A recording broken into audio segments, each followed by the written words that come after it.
በቤተክርስቲያናችን ሙስሊም ህፃናት ይጸድቃሉ ወይ ተብሎ ቢጠየቅ እንዴት መልስ ይሰጣል የሚለውን እንድንመለከት ነው። ብዙዎቻችን ያው የምንጠየቀው ጥያቄ እንዲሁም ደግሞ የሚጠየቅ ጥያቄ ስለሆነ እዚህ ላይ እንድንወያይ ስለሚያስፈልግ ነው።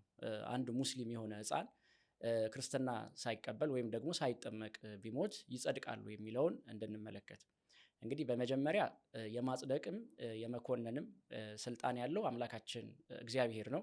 በዚህ ውስጥ ያው የሰው ልጅ አድርግ የሚባለውን ያደርጋል፣ አታድርግ የተባለውን ደግሞ አያደርግም። ይህንን አድርጎ የእሱን ፍርድ ይጠባበቃል እንጂ በእግዚአብሔር ፍርድ ይሄን ነው የሚፈርደው ይሄንን ነው የማይፈርደው አይባልም። ስለዚህ ፈታይነቱ አይመረመርም ማለት ነው በመጀመሪያ። ነገር ግን አምላካችን መድኃኒታችን ኢየሱስ ክርስቶስ ሲያስተምር በጎ ዛፍ በጎ ፍሬ ያፈራል፣ ክፉ ዛፍ ደግሞ ክፉ ፍሬ ያፈራል የሚል አስተምሮን አስተምሯል።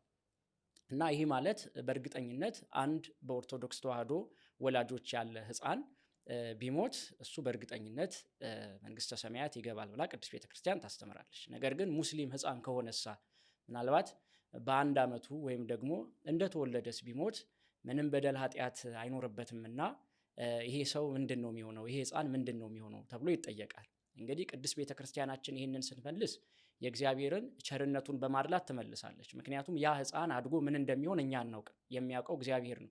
ምናልባት አድጎ ቤተክርስቲያን ሊያቃጥል ይችላል። ምናልባት ደግሞ አድጎ ተጠምቆ ወደ ቅድስት ቤተክርስቲያን ሊጨመር ይችላል። ስለዚህ ይህንን ፍርድ የሚያውቀው እግዚአብሔር ነውና እኛ የራሳችንን ልጆች በክርስትና ሃይማኖት ማስተማር ይገባል። ነገር ግን ሌሎች ከእምነት ውጭ ያሉ ህፃናት ቢሞቱ ምንድን ነው የሚሆነው የሚለውን አምላካችን እግዚአብሔር ነውና የሚያውቀው፣ ፍርዱን ለእግዚአብሔር መተው እንዳለብን ቅድስት ቤተክርስቲያን ትመክራለች፣ ታስተምራለች። ነገር ግን ሁልጊዜም ለእግዚአብሔር እንዲህ ያሉ የፍርድ ጉዳዮች ሲነሱ ቸርነቱን አድልታ ቅድስት ቤተክርስቲያናችን እግዚአብሔር ባወቀ ሊመራቸው ይችላል ብላ ታስተምራለች ማለት ነው። ስለዚህ መወሰን ግን አይቻልም ነው ዋናው ነጥቡ። ምክንያቱም የፍርድ ጉዳይ የፈታይነት ጉዳይ አይመረመርምና ለራሱ ለባለቤቱ ለእግዚአብሔር እንደሚሰጥ በማሰብ የእኛን ልጆች ግን በክርስትና ሃይማኖታቸው እንዲጠነክሩና እንዲሁም ደግሞ በክርስትና ጎዳና እንዲኖሩ ከኛ የሚጠበቀው ድርሻችንን በመወጣት ልጆቻችንን እንድናስተምር ይሆናል ማለት ነው።